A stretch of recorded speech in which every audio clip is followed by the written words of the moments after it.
নেত্রী, আমাদের যে ভাই বোনদের হত্যা করেছে, আমরা অস্ত্র তুলে নিয়ে এদেরকে হত্যা করবো ইনশাল্লাহ আগামীতে। তো মুখে কথা একটু কম বলো তো, যারা কথা বেশি বলে তারা কিছু করতে পারে না। কথা কম, গাছ বেশি। ঠিক আছে, Yes. মুখ দিয়ে বলতে যেও না, আগে করে দেখো। ঠিক আছে, খোদা হাফেজ। ডালটন সৌগত হীরা গত 11 নভেম্বর ভারতে থাকা পলাতক আওয়ামী লীগ জুলাই যোদ্ধাদের কিলিং করার একটি তালিকা করেছিল, যার প্রথম নাম্বারে ছিল ওসমান হাদির নাম। এমনকি এই ঘটনা ঠিক কত তারিখে ঘটানো হবে তাও ছিল সুনির্দিষ্ট।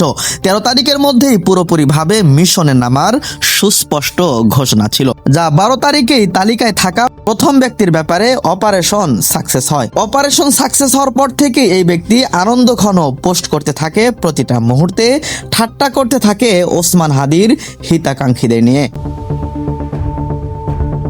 ওদিকে দেখতে পেলাম দেশে থাকা আওয়ামী লীগ ভারতের পলাতক নেত্রীকে আশ্বাস দিয়ে বলছে, যারা আমাদের ভাই বোনদেরকে হত্যা করেছে তাদেরকে আমরা অস্ত্র হাতে হত্যা করব।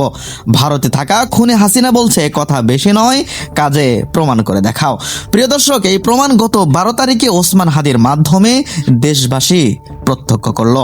এখন দেশে থাকা কোন আওয়ামী গুন্ডা লীগ এই মিশনে কাজ করছে তা শনাক্ত করতে দ্য ডিসেন্ট জুলকারনাইন শাহের আরো কিছু সূত্র থেকে জানা গেছে, আদাবর থানা ছাত্রলীগের সাবেক সভাপতি ও ঢাকা মহানগর উত্তর ছাত্রলীগের সাবেক সভাপতি ফয়সাল করিম মাসুদ ওরফে দাউদ খান ছদ্মভাবে ওসমান হাদির নির্বাচনী এলাকায় তার সাথে প্রচারণা করছিল। বিভিন্ন সিসি ক্যামেরার ফুটেজ সংগ্রহ করে শনাক্ত করা গেছে এই সেই ফয়সাল করিম যে সরাসরি হত্যার সাথে জড়িত। বহুরূপী এই ফয়সাল করিম মাসুদ ওরফে দাউদ খানের বিরুদ্ধে আরো ভয়ঙ্কর কিছু তথ্য রয়েছে শেখ হাসিনার আমলে। গত 8 নভেম্বর 2024 সালে ঢাকার আদাবরের স্কুলে ঢুকে অস্ত্রের মুখে 17 লক্ষ টাকা লুটের ঘটনায় গ্রেফতার হয়েছিল। সে সময় তার কাছ থেকে 2টি বিদেশি পিস্তল, 2টি ম্যাগাজিন ও 5টি গুলি উদ্ধার করা হয়।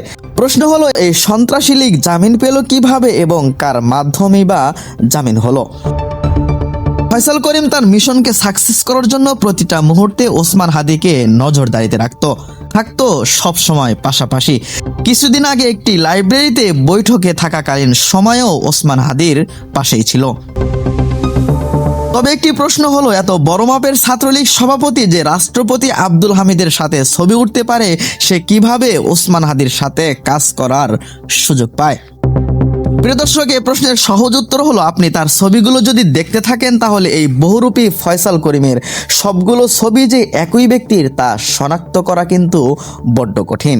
দ্বিতীয়ত, অনেক ছাত্রলীগ বিএনপি কিংবা শিবিরে তওবা করে ফিরে এসেছে, তিনি হয়তো ভালো হয়ে গেছেন এই বিশ্বাস রেখে ওসমান হাদি তাকে সাথে নিয়েছিলেন, কিন্তু ফলাফল যে এত ভয়ঙ্কর হবে তা কখনো কল্পনায় ছিল না।